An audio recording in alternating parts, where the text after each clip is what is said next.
महाराष्ट्र के चुनावी इतिहास में पहली बार ओल्ड ग्रैंड कांग्रेस सिर्फ 16 सीटों पर जीत मिली है। करारी हार के बाद पार्टी ने ईवीएम पर ठीकरा फोड़ा है। कांग्रेस महासचिव जयराम रमेश ने कहा है कि ईवीएम की डेटा की वजह से हम चुनाव हार गए हैं। जयराम के बयान से इतर महाराष्ट्र में कांग्रेस की हार की वजह जो भी रही है, लेकिन हार के लिए मुख्य रूप से पार्टी के 5 नेता को जिम्मेदार माना जा रहा है। कहा जा रहा है कि लोकसभा में बेहतरीन प्रदर्शन के बाद कांग्रेस में इन्हीं 5 नेताओं के कंधों पर जीत की जिम्मेदारी सौंपी थी, लेकिन ये नेता इसे सफल बनाने में नाकाम रहे। केसी वेणुगोपाल कांग्रेस के संगठन महासचिव हैं। कांग्रेस के भीतर अध्यक्ष के बाद इस पद को सबसे महत्वपूर्ण माना जाता है। हरियाणा में हार के बाद केसी खुद महाराष्ट्र के डेपुटेशन पर थे। उन्होंने यहां बड़े नेताओं की फौज उतार रखी थी, लेकिन सब ढाक के 3 पात साबित हुए। केसी पर ही गठबंधन के दलों से कोऑर्डिनेट करने की जिम्मेदारी थी, लेकिन सीट बंटवारे से लेकर मतदान तक कांग्रेस में कोऑर्डिनेशन की भारी कमी देखी गई। सीट बंटवारे के दौरान नाना पटोले और संजय राउत की लड़ाई चर्चा में थी। वहीं वोटिंग के दिन सोलापुर दक्षिण सीट पर पूर्व गृह मंत्री सुशील कुमार शिंदे ने शिवसेना यूबीटी के बदले निर्दलीय उम्मीदवार खुला ऐलान कर दिया। केसी इसे ना तो डैमेज कंट्रोल कर पाए और ना ही शिंदे पर कोई कार्रवाई। सुशील कुमार शिंदे की बेटी प्रणीति शिंदे अभी सोलापुर सीट से कांग्रेस की सांसद हैं। कांग्रेस ने चुनाव से पहले केरल के कद्दावर नेता रमेश चेन्नीथल्ला को प्रभारी नियुक्त किया था। प्रभारी का काम स्ट्रेटेजी तैयार करना, कोऑर्डिनेशन करना और काडर को मजबूत करना है। चेन्नीथल्ला इन तीनों ही काम ठीक ढंग से नहीं कर पाए। विदर्भ कांग्रेस का मजबूत गढ़ माना जाता है, वहां भी पार्टी बुरी तरह हार गई। मुंबई और नदन महाराष्ट्र में भी कांग्रेस फिसड्डी साबित हुई। चेन्नीथल्ला मुंबई में जरूर डटे रहे, लेकिन कोऑर्डिनेशन करने और सही इनपुट जुटाने में फेल दिखे। महाराष्ट्र कांग्रेस के अध्यक्ष नाना पटोले चुनाव से पहले मुख्यमंत्री के प्रमुख दावेदार थे। पटोले ने कई बार खुलकर इसकी दावेदारी भी की थी। सीट बंटवारे और टिकट चयन में पटोले की खूब चली भी, लेकिन परिणाम देने में पटोले फेल साबित हुए। पटोले जिस भंडार गोदिया से आते हैं, वहां की 6 विधानसभा सीटों में से सिर्फ 1 पर कांग्रेस जीत पाई। पटोले खुद का चुनाव 208 वोटों से जीते। इतना ही नहीं, पटोले के गढ़ नागपुर में भी कांग्रेस फंस गई। 6 में से सिर्फ 2 सीटों पर कांग्रेस यहां जीती है। नाना पटोले ने पूरे चुनाव में करीब 55 रैलियों को संबोधित किया, लेकिन उनमें से 1-2 सीट पर ही कांग्रेस पार्टी जीत पाई। महाराष्ट्र में टिकट बांटने और स्क्रीनिंग का काम मधुसूदन मिस्त्री के जिम्मे था। कांग्रेस ने पूरे महाराष्ट्र में 102 उम्मीदवार उतारे थे, लेकिन पार्टी के 86 उम्मीदवार जीत नहीं दर्ज कर पाए। अगर इसे प्रतिशत में देखा जाए तो कांग्रेस के सिर्फ 16% उम्मीदवार ही जीत पाए। कांग्रेस के बाला साहेब थोरात, पृथ्वीराज चव्हाण जैसे बड़े नेता चुनाव हार गए। कोल्हापुर नॉर्थ सीट पर तो चुनाव के बीच कांग्रेस के उम्मीदवार ने अपना नामांकन वापस ले लिया था।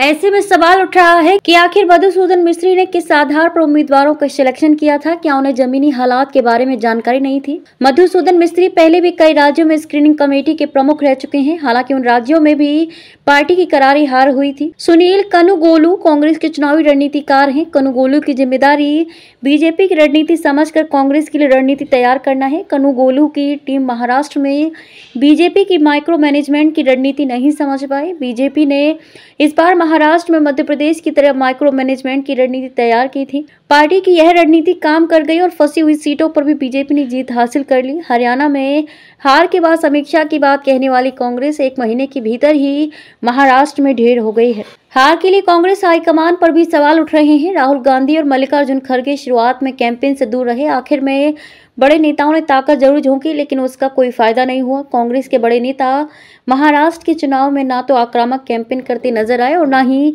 रणनीति बनाने के लिए महाराष्ट्र में डटे। इसके उलट बीजेपी की तरफ से अमित शाह ने महाराष्ट्र में खुद ही सियासी बिसात बिछाई। अंबरनाथ की फार्मा कंपनी में भीषण आग। दमकल की 5 गाड़ियां मौके पर पहुंची। आनंद नगर MIDC क्षेत्र स्थित रसीनो फार्मा नायक रासायनिक कंपनी में शनिवार रात 9:15 बजे के करीब भीषण आग लगने की घटना सामने आई है। आग इतनी भयानक थी कि दूर से ही धुएं के बड़े बड़े गुबार दिखाई दे रहे थे। आग की सूचना मिलते ही अंबरनाथ, बदलापुर, उल्लासनगर सहित आसपास क्षेत्र से दमकल की 5 गाड़ियां तुरंत मौके पर पहुंच गई। आग की तीव्रता को देखते हुए और गाड़ियां बुलाने की तैयारी की जा रही है। खबर लिखे जाने तक आग पर काबू पाया नहीं जा सका था। आग लगने का कारण अभी तक स्पष्ट नहीं हो सका है। इस घटना में कंपनी के भीतर कोई कामगार फंसा है या नहीं, इसकी जानकारी अभी नहीं मिली है। दमकल विभाग आग बुझाने के लिए पूरी कोशिश कर रहा है। प्रारंभिक रिपोर्ट्स के अनुसार इस आग में भारी आर्थिक नुकसान होने की संभावना है। घटना के दौरान कंपनी से विस्फोट की आवाजें भी सुनाई दी हैं। आग आसपास की अन्य कंपनियों तक न पहुंचे, इसे रोकने के लिए विशेष प्रयास किए जा रहे हैं। मौके पर पुलिस बल तैनात है और क्षेत्र में बड़ी संख्या में लोगों की भीड़ जमा हो गई है। मुख्यमंत्री की प्रतिद्वंदी उम्मीदवार मनोज शिंदे ने लता एकनाथ शिंदे की उपस्थिति में की सार्वजनिक घोषणा। कोपरी 5 पाखाड़ी निर्वाचन क्षेत्र से प्रतिद्वंदी मुख्यमंत्री पद के उम्मीदवार मनोज शिंदे ने शिवसेना में प्रवेश की घोषणा की है। आज मुख्यमंत्री की पत्नी लता शिंदे की मौजूदगी में मनोज शिंदे की घोषणा से विवाद खड़ा हो गया। कांग्रेस से बगावत कर कोपरी 5 पाखाड़ी सीट से चुनाव लड़ने के बाद मनोज शिंदे को कांग्रेस से निष्कासित कर दिया गया था। विधानसभा चुनाव के नतीजे आने के बाद महाविकास आघाड़ी बिल्कुल साफ हो गई है। सभी की निगाहें मुख्यमंत्री एकनाथ शिंदे के कोपरी 5 पाखाड़ी निर्वाचन क्षेत्र पर थी, लेकिन जैसे उबाथा पार्टी के उम्मीदवार की घोषणा हुई, ये चर्चा होने लगी कि एक तरफा चुनाव होगा। इस चुनाव में कांग्रेस से बगावत कर मनोज शिंदे ने भी अपनी उम्मीदवारी दाखिल की थी। जब उबाथा पार्टी के उम्मीदवार थे, तब कांग्रेस के मनोज शिंदे के चुनाव में कूदने पर शिंदे को बाहर कर दिया गया था। इस बीच चुनाव परिणाम घोषित होते ही मनोज शिंदे ने एकनाथ शिंदे के शिवसेना में प्रवेश की घोषणा कर दी। मनोज शिंदे ने कहा कि शपथ ग्रहण समारोह के तुरंत बाद एकनाथ शिंदे गठबंधन में शामिल होंगे। मुळात का आपण बघतात की लोकसभेपासून नव्हे तर त्याच्या आधीपासून म्हणजे असं नाही की सत्ता ज्यावेळेला आमची होती, मी आता सन्माननीय मुख्यमंत्र्यांची नावं घेत नाही, पण ज्यावेळेला सत्ता होती त्यावेळेला देखील माझ्या कार्यकर्त्याला, माझ्या पक्षाच्या पदाधिकाऱ्याला साधा एसईओ देखील मिळाला आहे आणि खास करून ठाणेकरांना तर गेली 30-35 वर्ष अन्याय झालेला आहे। सन्मान तत्कालीन कैलासवासी आमदार कोळी साहेब, क्रांती कोळी साहेब, त्याच्यानंतर पक्षाने ठाण्याकडे ढुंकून देखील बघितलं नाही आणि त्याची आम्ही वारंवार त्या ठिकाणी आमच्या मागण्या करत होतो। बोर्ड तर जावा, बोर्ड कुठला असू दे, जो जाऊ द्या, MLC तर सोडा, एसओ देखील त्या ठिकाणी दिला नाही आणि नंतर हळूहळू असं झालं की ठाण्याच नव्हे तर कोकणामध्ये देखील दिलं नाही आणि त्याची अतिशयोक्ती एवढी व्हायला लागली की लोकसभेला आम्ही एवढी मागणी केली की कमीत कमी साधा एक तरी खासदार आम्हाला ठाण्यात ते गोव्याच्या बॉर्डर पण एक तरी खासदार द्या, तोही दिला गेला नाही। त्याच्यानंतर देखील आम्ही बैठक मागवली। सन्माननीय कोकणाचे प्रभारी मुझफ्फर हुसेन मीरा भाईंदरला त्या ठिकाणी सभा झाली। त्या ठिकाणी आमचे सेंट्रलचे मिनिस्टर रमेश चिन्नीत आले, नाना पाटोळे सर्व आले होते आणि ते आल्यानंतर त्यांनी मंजूर केलं की हा खऱ्या अर्थाने ठाण्यावर आणि कोकणावर अन्याय झालेला आहे आणि ज्या ठिकाणी लोकसभेला एखादी तिकीट द्यायची होती तर ती न दिली गेली नाही, परंतु हा अन्याय विधानसभेला होणार नाही। आम्हाला थोडंसं बरं वाटलं की चला विधानसभेला आम्हाला न्याय मिळेल आणि विधानसभेला न्याय मिळेल असं वाटल्यानंतर विधानसभेला देखील जवळजवळ 92 सीटा आहेत इथून गोव्यापर्यंत, फक्त 4 सीटा या ठिकाणी दिल्या। त्या 4 सीटा हरणारा आम्हाला दिला नव्हे तर त्या 4 सीटाने आमच्या घटक पक्षाने त्या ठिकाणी बंडखोर उभे केले आणि त्यांना पाडले। आज घटक पक्षातले मग पवार गट असू दे किंवा त्या ठिकाणी उद्धव ठाकरे गट असू दे, हा आमच्या पक्षाला दबाव तंत्र वापरून पोखरत आहे आणि हे पोखरत असताना आमच्या काँग्रेस पक्षाचं चिन्ह आणि झेंडा कोकणात नष्ट होतंय। बाकी सर्व नेते आता पाकिट बहादूर नेते झाले असे म्हणावं लागेल। कालपर्यंत कार्यकर्त्यांवर आरोप करत होता, पण मी तर म्हणेन की सत्ताधाऱ्यांकडून पाकिट घेऊन ठाण्या विकण्याचं काम स्वर्गीय बाळकृष्ण पुणेकरांपासून चालू आहे। त्याच्यामुळे मला कुठेही माझ्या पदाधिकाऱ्यांना कुठलंही भविष्य या ठिकाणी दिसत नाहीये। आम्हाला पक्षाच्या माध्यमातून लोकसेवा करण्याची संधी देखील मिळत नाहीये।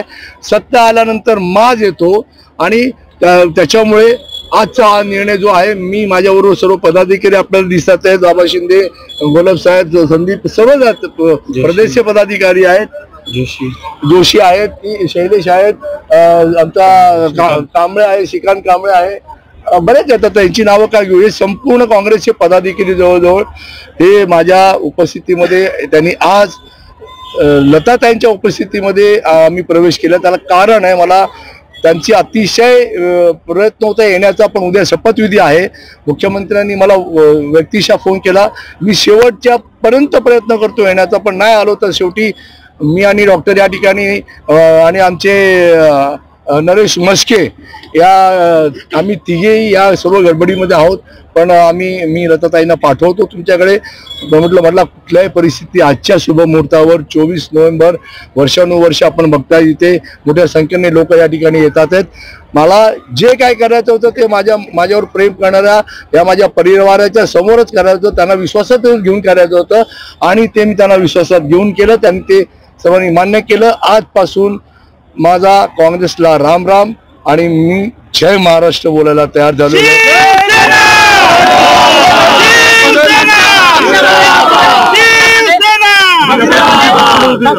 कुठेतरी गळचेपी होत होती म्हणून तुम्ही पक्षामध्ये गळचेपी माझी एकट्याचीच नव्हती.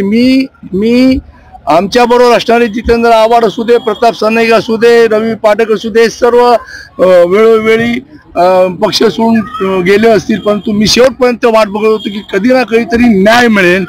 त्याच्यामुळे माझ्या एकट्याची गळचेपी नव्हती. ही गळचेपी संपूर्ण कोकणाची होती. या कोकणामध्ये त्यावेळेला असा अन्याय झाला. त्यावेळेला त्या ठिकाणी आपण पाहिलं असेल अविनाश लाड कणकवलीला उभा राहिला. या ठिकाणी सचिन पोटे कल्याणला उभे होते, रोहित साळवे उभे होते, मी या ठिकाणी उभे होतो. काही लोकांनी जबरदस्तीने माघार घेतली, मग नैराश्य होऊन काम केलं नाही. सर्वांनीच बंडखोरी करायला सुरुवात केली. त्याच्यामुळे हे नैराश्य आहे आणि आम्हाला कुठल्याच भविष्यामध्ये काँग्रेस कोकणाकडे लक्ष देणार नाही. माझं अजूनही सर्वांना आव्हान आहे की कृपया जो कोणी अजून विचार करत असेल त्यांनी शिवसेनेमध्ये होते. त्यांचं नेतृत्व मी सन्माननीय मुख्यमंत्री एकनाथरावजी शिंदे, डॉक्टर आमचे श्रीकांतजी शिंदे, आमचे नरेश म्हस्केजी, प्रताप सरनाईक आमचे ठिकाणी विरोध उभा आहे. आणि त्याच्या व्यतिरिक्त ज्या ठिकाणी असे विरोधात उभे राहिलेत, आपल्या त्या लोकांनी बंडखोरी केली, त्यांचे पक्ष त्यांच्यावर कारवाई करत नाहीत. परंतु आपण माझ्यावर कारवाई करतात आहेत आणि मला संयुक्तिक कारण देखील देत नाहीये. त्यांनी मला 6 वर्षासाठी निलंबित केलं पक्षाने आणि मला याचं दुःख या ठिकाणी झालं. आम्ही वाट पाहिली. मला वाटतं मी सर्व पत्रकारांना, सन्माननीय राहुलजी गांधी, मल्लिकार्जुन खरगे साहेब, पी वेणुगोपाळ या सर्वांना मी 2 दिवसापूर्वी पत्र पाठवलेले की आपण माझी निलंबनाची कारवाई रद्द करावी, मला पुन्हा पक्षात घ्यावं याची देखील आम्ही विनंती केली. त्याचं पत्र प्रत्येक यांना पाठवलेलं आहे आणि त्याच्यापुढे त्यांना कुठलाही पर्वा नाही आहे. या ठिकाणी पक्ष संपू द्या, त्यांना काहीच पर्वा नाही. आणि आज जे निर्णय चुकीचे घेतलेत विधानसभेचे त्याचा इम्पॅक्ट तुम्हाला कळला असेल. आमचे सर्व जास्तीत जास्त नेत्यांना नागरिकांनी पाडलेलं आहे. म्हणजे काँग्रेसलाच तडीपार केलेलं आहे या महाराष्ट्रातून. हे चिन्ह तुम्हाला आता दिसतंय. ही गळती लागलेली आहे. कधीतरी काँग्रेस सुधरेल पण ह्याच्यातही काँग्रेस सुधरत नाही. एखाद्या कार्यकर्त्यांनी विनंती केली, मी विनंती केली, गोलब साहेबांनी विनंती केली, या सर्वांनी विनंती केली की आम्हाला पुन्हा पक्षात घ्या. त्यानंतर लाड तिकडचे उभे होते, त्यांनी म्हणजे सर्व बंडखोरांनी विनंती की आम्हाला पक्षात घ्या. परंतु त्यांना काही पडली नाही. आणि आम्हाला शेवटी कुठेतरी लोकशाहीच्या माध्यमातून हाच पर्याय उरला की लोकसेवा करणं. त्याच्यासाठी आम्हाला या ठिकाणी एकनाथ शिंदे हे आम्हाला उत्कृष्ट नेतृत्व वाटतं. 2.5 वर्षामध्ये ते केलेलं काम आणि त्यांना भविष्यात मिळणारी 5 वर्षे जी काय असेल त्याच्या पुढची वर्षी हे आम्ही पावलावर पाऊल ठेवून त्यांच्या बरोबर काम करू एवढं या ठिकाणी सांगतो.